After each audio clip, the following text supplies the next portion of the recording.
Quick, graph y equals 2/3 times the sine of x by hand, two different ways. This is part of the family of functions series. You will need paper and straight edge, and we suggest you create grids similar to the ones at the right as shown here. Press pause as needed anytime during the video.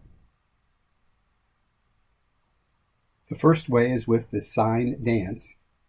Recall the graph of y equals the sine of x, one period or one wave. Note the 5 key points of interest. These key points, in fact all points, are affected by the parameters in the equation. 2/3 times multiplies each y value by 2/3. So the initial point at the origin is vertically shrunk by that factor of 2/3 to, well, 0, 0, because 2/3 times 0 is 0. So we'll plot the origin. The end of the first period normally is at 2 pi comma 0, but it's being vertically shrunk by that factor of 2/3. Well, 2 pi comma 0. So we'll plot that one. Halfway between the start and end of a period is another point of inflection, normally at pi 0. That's being vertically shrunk by that factor of 2/3 to, well, pi 0.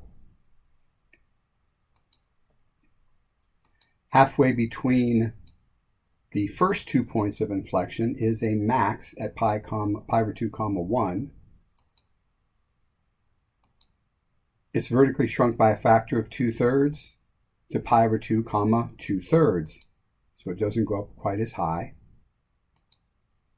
Halfway between the second 2 points of inflection is a minimum at 3 pi over 2 comma -1, and that's vertically shrunk by a factor of 2/3 to 3 pi over 2 comma -2/3. Pause is needed.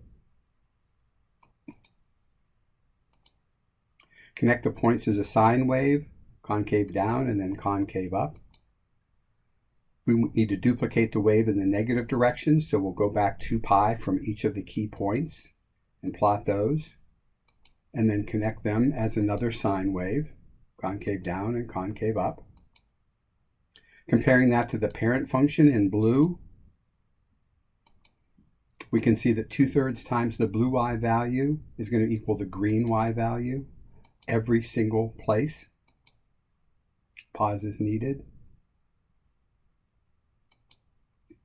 Some terminology or vocabulary.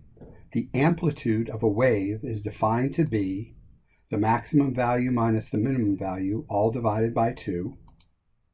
For the sine wave, the amplitude is max 1, minimum -1, and we subtract those and we get 2 over 2 divided by 2 is 1.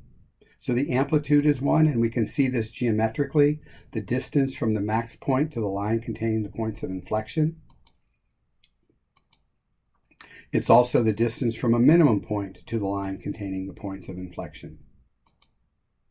Pause is needed. What is the amplitude for this graph? Pause to do that question. So going back to the definition, the maximum of 2/3 minus the minimum of -2/3 would be positive 4/3, but divide that by 2 is 2/3. And we can see that again geometrically. Pause is needed.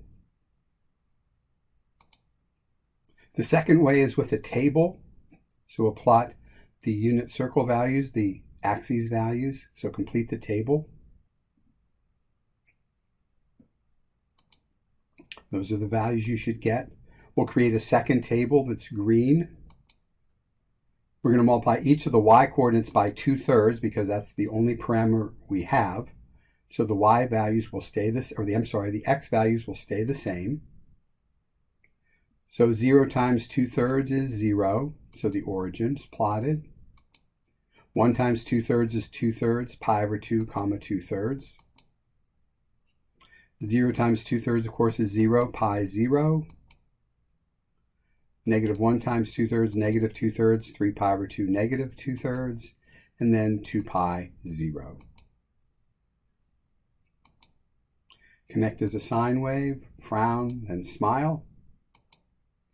And let's plot another one to the left. by going back 2 pi for every point, but especially the key points, and connect as another sine wave. And comparing to the sine function, the parent function, you can see the green one is shorter in a way. Now you try one. Graph y equals 1/2 times the sine of x. Use either method or both for the practice. Also tell us what the amplitude is. Pause is needed. And so our graph here is in green. The amplitude is 1/2 shown here. You can see it's half the amplitude of the parent function, y equals sine x, in blue.